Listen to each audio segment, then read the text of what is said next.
Young, Eric, the police have just released some information. What can you tell us? Yes, they have, and you'd have to say that the news mostly is good. No reports of widespread damage. There is one reported injury at Eastgate Mall, and that person has been taken to hospital. All malls have been evacuated and closed, as has the Christchurch airport. The Christchurch airport is closed at this stage. The Lyttelton Tunnel, though, which runs between Christchurch City and the Lyttelton Port, remains open at this stage. But this is certainly good news. The police tell us there is no reports of widespread damage and just one reported injury, and that injury doesn't seem to be serious at this stage. Just to recap, the 5.8 quake hit at 1:58 p.m. local time, around about 3/4 of an hour ago on this final Friday before Christmas, one of the busiest shopping days of the year. And you'd have to think, too, that on one of the busiest shopping days of the year, to have all of those malls now closed is not going to be doing any favours to the retailers who've already taken a few knocks over the past 12 months.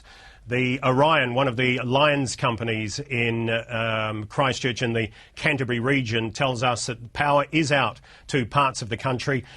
We also understand that liquefaction has become a problem throughout parts of the eastern suburbs. OK, Eric, so I guess the news certainly is good that only one report of an injury. We might have feared that things would be a little bit worse than that earlier. Oh, look, just the way that Christchurch people have been reacting to this, you know that their nerves, after a pretty trying year, you have to remember that you know that their nerves are pretty much shot. They do not need this sort of a reminder of a devastating year going into what they hoped would be a celebration to put all of what has gone on this year, or to be able to put all of what has gone on this year behind them. And remember, it's almost exactly 12 months that another 6.3 earthquake hit Christchurch on Boxing Day last year, just as the Boxing Day sales were starting to ramp up as well. I think, as I mentioned before, one of the good aspects of this, if we can put it this way, is that Christchurch no longer has a CBD. Therefore, there is no central focal point for people to have been in an earthquake of this magnitude. So if there were injuries, you could understand that there was going to be no problem at all from falling masonry in the central part of the city, because, quite frankly, people just don't go there anymore. It's going to cause a massive inconvenience, I would imagine, Eric, with malls being evacuated on the last shopping day before Christmas. Flights, of course, have been cancelled and changed. It's going to cause a lot of drama for people, but at least not too many reports of injuries. I think a lot of the drama can be overlooked if people get to Christmas with no injuries or great damage to their homes or to their families.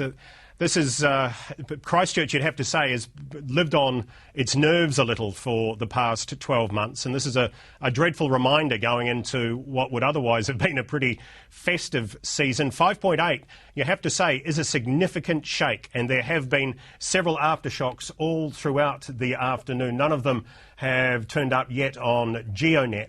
But people are, quite frankly, a little bit rattled, and they're over the disappointment and the devastation that they have had to put up with this year. But just a reminder that there has been a police update, just one reported injury so far, no reports of widespread damage, but there is damage and also liquefaction in Christchurch's eastern suburbs. OK, thank you very much, Eric Young. We'll come back as soon as there are developments. But TV3 has been talking to reporter Mike McRoberts, who is in Christchurch. Let's have a listen. Supermarket, the Pack and Save supermarket, and we have had people telling us that food items came off the shelves there and everyone was evacuated. They're still in the car park now. I think the people, as you can imagine, it was absolutely chock-a-block. The roads were very busy too, very heavy with traffic, and so I don't know what it would have been like to have been driving in those sorts of conditions. It would have been quite unnerving. And so, it's been a real jolt to the system, if you pardon the expression, because here we were all sort of planning a family Christmas like most people in Christchurch, and looking forward to a relaxing couple of days, and this has happened. OK, Mike, thanks very much. We'll leave it there. There are early reports of liquefaction in the suburb of Parklands in Eastland Christchurch and some rock falls in Sumner. As well, power is out in New Brighton, the suburb on the coast nearest to the epicentre. 2 flights from Auckland to Christchurch have been diverted to Wellington, and we have just heard that the National Emergency Response Centre is being activated in Wellington.